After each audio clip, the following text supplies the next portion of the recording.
Interesting story over the weekend. And my perspective on it changed a little bit when I read something that was in yesterday's New York Daily News, and then when I heard Ryan Clark last night talking about it. You probably are aware of this story by now. John Wooten, who is the head of the Fritz Pollard Alliance that monitors diversity in the NFL, said he expects the league's competition committee to enact a rule at the owners' meeting next month, making it an automatic 15-yard penalty if a player uses the N-word on the field, with a second infraction meriting an ejection.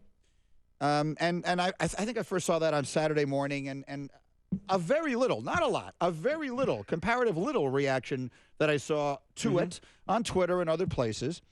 And I didn't know exactly what to make of it at first. And then I read this yesterday. This was written by Dr. Jason Johnson, just a little piece that he wrote in yesterday's New York Daily News. He is a political science professor at Hiram College. He is the politics editor at The Source magazine and a frequent contributor at HLN, MSNBC, and Al Jazeera America. And he wrote, "The NFL's plan to add a 15-yard penalty for the use of the N-word on the field is ridiculous. It is a bad solution looking for a non-existent problem. There is no wild epidemic of football players calling each other racial slurs on the field, and the racial slurs in the locker room are often terms of endearment. More importantly, the notion that a word representative of 400-plus years of slavery, rape, and government-sanctioned violence can be assuaged by a 15-yard penalty is downright offensive. So roughing the passer is just as bad as that? What's next, a loss of down for every player accused of sexual assault? The NFL already has plenty of rules penalizing players for using excessive foul language of any kind on and off the field. The NFL has plenty of racial problems, including lack of black coaches and owners, not to mention racial bias with referees, but the use of racial slurs, let alone during games, isn't one of them." So that was written in yesterday's New York Times. I was reading it over breakfast yesterday by Dr. Jason Johnson, and I thought that was an interesting perspective on it. So I guess my first question to you is, you played in the league 9 years. Now, that's a different generation. Yes, so but your still, last year was 93, so 20 years ago. Heard that word many times on the field. Heard that word on the field used by white players or by black players or both? By black players to black players. Not by locker room, field, both, either, neither, both? Oh, both. I mean, locker room, absolutely. Field, absolutely. I'm not sure what they're trying to accomplish here.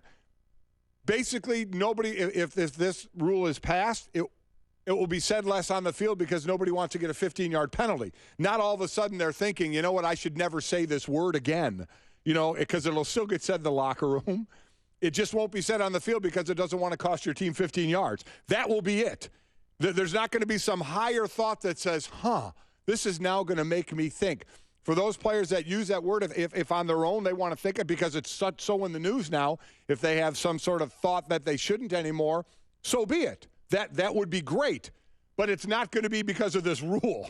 This rule is not going to make anybody have any higher thought process outside of, well, I better not say it during the 60 minutes of this game in shouting distance of a referee, or it's going to cost me 15 yards. That's it. Yeah. The first...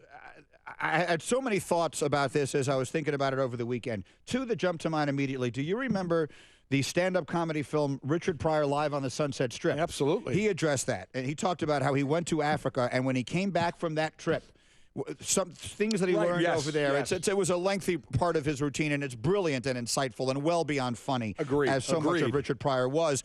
But it changed his perspective on the word and on the use of the word, and he said he was never going to use it again. Because he used it all the time. All the time. If you see the Richard Pryor Live in concert, the one that I will always think of as maybe the greatest stand-up comedy film of all time, the one where he's in the white suit. I'm with you. He uses it in every other sentence. Yeah. And then in this one, he's the one where he's wearing the red suit live on the Sunset Strip, which came after he set himself on fire and everything else. Yes. He does a lengthy conversation about how his perspective on the word changed, and he does not use it anymore. And I don't know if he never did again for the rest of his life. I don't have any way of knowing that, but he did talk about it. The other thing I was thinking about yesterday was George Carlin. Two comedians, but again, two insightful people beyond comedy.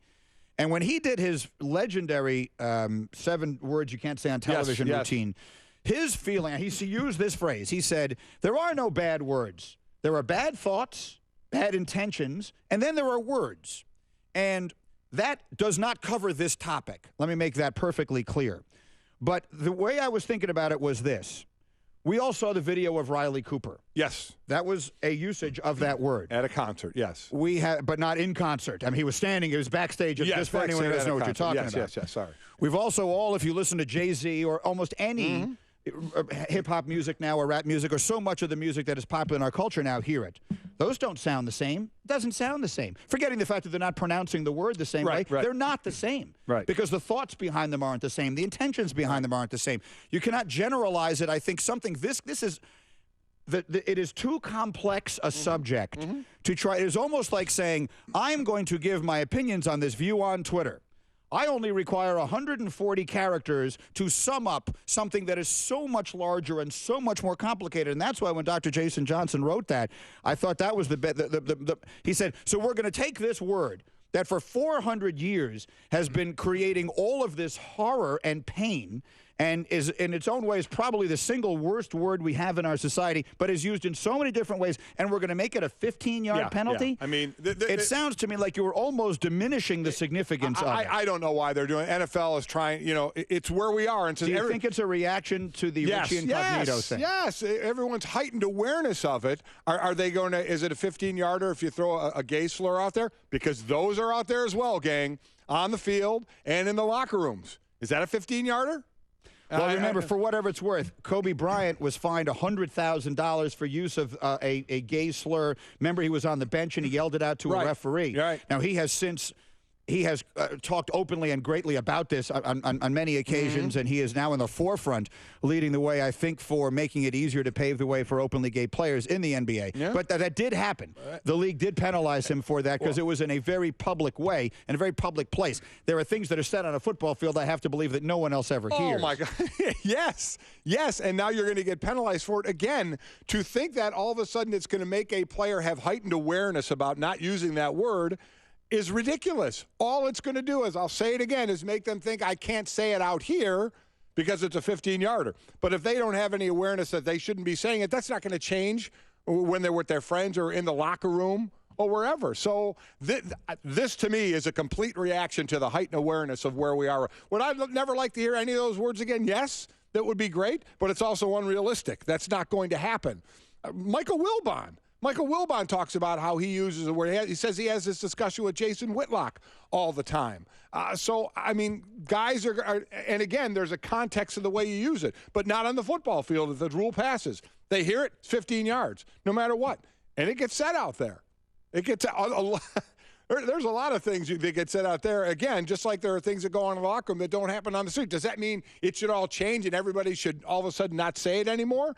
If that's what you want to believe should happen, okay, but it's not going to happen. It's just not going to happen. Sometimes things are just a little too complicated for a simple solution like this. And that's the – I appreciate the idea. I think the idea comes from a good place. I agree with that. I'm not critical of the thought process behind the idea. But it's not going to have the desired effect that they think they might be getting from it. I don't think so. Certainly, we always want to hear your perspective on these and all things. Avery Johnson will be in our studio coming up shortly. We'll get his thoughts on all matters around the world of sports with this one, and obviously the basketball with Jason Collins and all around the league yesterday. No LeBron, no problem for the Heat. So